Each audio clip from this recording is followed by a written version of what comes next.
মহিলারা নামাজে সালাম ফিরিয়ে একটি ছোট্ট দোয়া 7 বার পড়লে সংসারের সকল প্রয়োজন আল্লাহ পূরণ করে দিবেন। মনে রাখবেন, আমাদের মা বোনরা যারা আছেন তারা অনেকেই কিন্তু সংসারের ভিতরে সুখ চান, শান্তি চান, এবং বিশেষ করে অনেক সময় স্বামীর অবস্থা খুব ভালো থাকে না।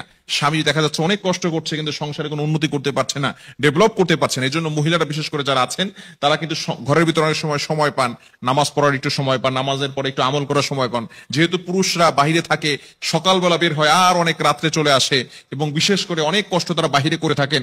বিশেষ করে পুরুষরাও যদি পারেন এই আমলটি করবেন। 5 ওয়াক্ত নামাজ আপনাকে মাস্ট বি পড়তেই হবে। নামাজ ছাড়া আপনি সংসারের ভিতরে কখনো কোশ্চিন কালেও আপনি কিন্তু সুখ এবং শান্তি আনতে পারবেন না।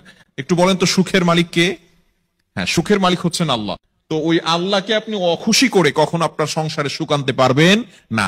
একমাত্র কাজ হচ্ছে নামাজ পড়া। নামাজ 5 ওয়াক্ত নামাজের পরেই এই ছোট্ট দোয়াটি পড়তে হবে। দোয়াটি হচ্ছে ইয়া কাদিয়াল হাজাত, ইয়া কাদিয়াল হাজাত। আপনি নামাজে সালাম ফিরানোর পরে 5 ওয়াক্ত নামাজ আপনাকে পড়তে হবে। নামাজের পরে সালাম ফিরানোর পরে আপনি আল্লাহু আকবার পড়বেন একবার, আস্তাগফিরুল্লাহ 3 বার, এরপরে আপনি পড়বেন ইয়া কাদিয়াল হাজাত, ইয়া কাদিয়াল হাজাত, ইয়া কাদিয়াল হাজাত 7 বার পড়বেন। এভাবে যদি আপনি আমল করতে পারেন, ইনশাআল্লাহ আপনার ঘরে যত প্রয়োজন আছে, আপনি কেমন যেন আল্লাহ তাআলার কাছে প্রয়োজনের কথা বলতেছেন, যত প্রয়োজন আছে সকল প্রয়োজনগুলো আল্লাহ পাক রব্বুল আলামিন নিজে পূরণ করে দিবেন।